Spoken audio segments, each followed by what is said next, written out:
আমরা প্রশাসনকে জানিয়ে দিতে চাই, আমাদের ধারাবাহিকভাবে আমাদের বিভিন্ন কর্মসূচি ছিল।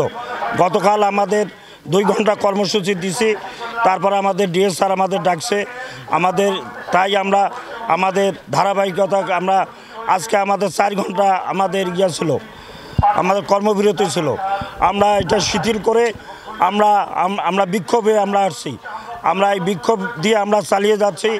আমরা যদি আগামী দিনে আমাদের পদোন্নতি না হয়, আমাদের ধারাবাহিকতা যেটা আছে আমরা সেই কর্মসূচি আমরা চালিয়ে যাব। আমরা ভবিষ্যতে আমরা রেলকে আমরা অচল করে দিব। আমরা অনেকবার মন্ত্রণালয়ে গিয়েছি, ডিজি মিটিং করেছি, তারপরে সচিবের মিটিং করেছি, অনেক ডিপ্রেশন দিয়েছি পদ্ধতি বিষয়ে, কিন্তু তারা কর্ণপাত করতেছে না করার কারণে আমাদের শ্রমিকের যে দাবি, শ্রমিকের এখন দেওয়ালে পিঠ ঠেকে গেছেন। শ্রমিকরা আর ধৈর্য সহ্য করতে পারতেছেন না। হ্যাঁ, আমাদের কেন পদোন্নতি দেওয়া হবে না, এখানে কোথায় সমস্যা, এই সমস্যার সমাধান আমাদের প্রশাসনকে করতে হবে। প্রশাসনরা যদি সমস্যার সমাধান না করে, তাহলে আমাদের শ্রমিক আন্দোলন যে চলতেছে, এই শ্রমিক আন্দোলনটাকে আরও বেগবান করবেন। এবং আমরা যে কর্মসূচি নিয়েছি, এই কর্মসূচির আলোকে যদি আমরা আমাদের গতানুগতিকভাবে আমাদের পদোন্নতি দেওয়া না হয়, তাহলে পরে আমরা রাজপথের মাধ্যমে আমাদের দাবি আদায় করে ছাড়ব। কীভাবে দাবি আদায় করতে হয় আমরা ট্রেড ইউনিয়ন জানি। আমাদের দীর্ঘদিনের দাবি, দীর্ঘ 10 বছর থেকে আমাদের বিভিন্ন গ্রেডে প্রমোশন হচ্ছে না।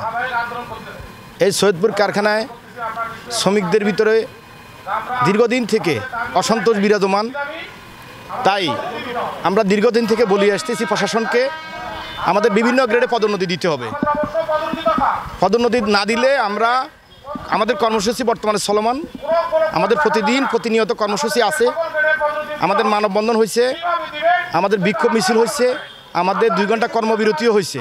আজকে আমাদের এই বিক্ষোভ মিছিলের মাধ্যমে মাননীয় উপদেষ্টা মহোদয়কে আমরা জানাতে চাচ্ছি, ওনার যেই রেলপথ মন্ত্রণালয় আছে, রেলপথ মন্ত্রণালয় মাননীয় উপদেষ্টা মহোদয়কে আপনাদের মিডিয়ার মাধ্যমে আবারও জানিয়ে দিতে চাচ্ছি, যতক্ষণ পর্যন্ত আমাদের বিভিন্ন গ্রেডের পদোন্নতি না হবে, ততক্ষণ পর্যন্ত আমরা দুর্বার আন্দোলনের মাধ্যমে আমাদের দাবি আদায় করে নেব।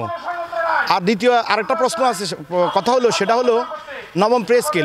আমাদের দেশে দ্রব্যমূল্যের ঊর্ধ্বগতি, যার কারণে মানুষের নাবিশ্বাস হয়ে গেছে। এদেশের সরকারি কর্মচারীদের ভিতরে অসন্তোষ বিরাজ করতেছে। তাই নবম পে স্কেল দ্রুত বাস্তবায়নের জন্য মাননীয় প্রধান উপদেষ্টা ডক্টর মোহাম্মদ ইউনূস স্যারকে বিনয়ের সাথে অনুরোধ জানাচ্ছি। খুব দ্রুত যাতে আমাদের সমস্যার সমাধান হয়, এই আশার আলোকে আমরাও চাই। আমরা কর্মবিরতি করতে চাই না, কাজ বন্ধ করতে চাই না, আমরা রেলের ক্ষতি করতে চাই না, দেশের ক্ষতি করতে চাই না।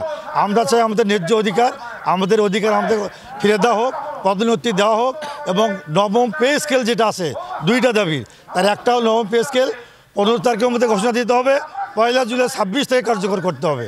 পদোন্নতি কাজ চলমান আছে। পদোন্নতি কাজটি কিন্তু এত সহজ বা এত কম সময়ে করার মতো কাজ নয়। পদোন্নতি দিতে গেলে কাকে পদোন্নতি দিতে হবে, তার পদোন্নতির রুল আছে কিনা দেখতে হয়। রুল না থাকলে কিভাবে তাকে পদোন্নতি দিতে হয়, একটা কায়দা কৌশল বের করতে হয়। তারপরে তাদের সিনিয়রিটি লিস্ট করতে হয়, তার সার্ভিস রেকর্ড যাচাই বাছাই করা হয় ইত্যাদি, বা যাচাই বাছাই করে তারপর পদোন্নতি দিতে হয়। আপনারা আন্দোলন করেছেন, আপনারা স্মারকলিপি দিয়েছেন, স্মারকলিপি পেয়েছি। স্মারকলিপি আমি ঊর্ধ্বতন কর্তৃপক্ষ প্রেরণ করেছি। আমার তরফ থেকে যথেষ্ট তাদেরকে তাগাদা দেওয়া আছে। আমরা আরও দফায় তাগাদা দেবো, এটা সমস্যা নাই, কিন্তু আপনাদের একটা ধৈর্যের পরিচয় দিতে হবে।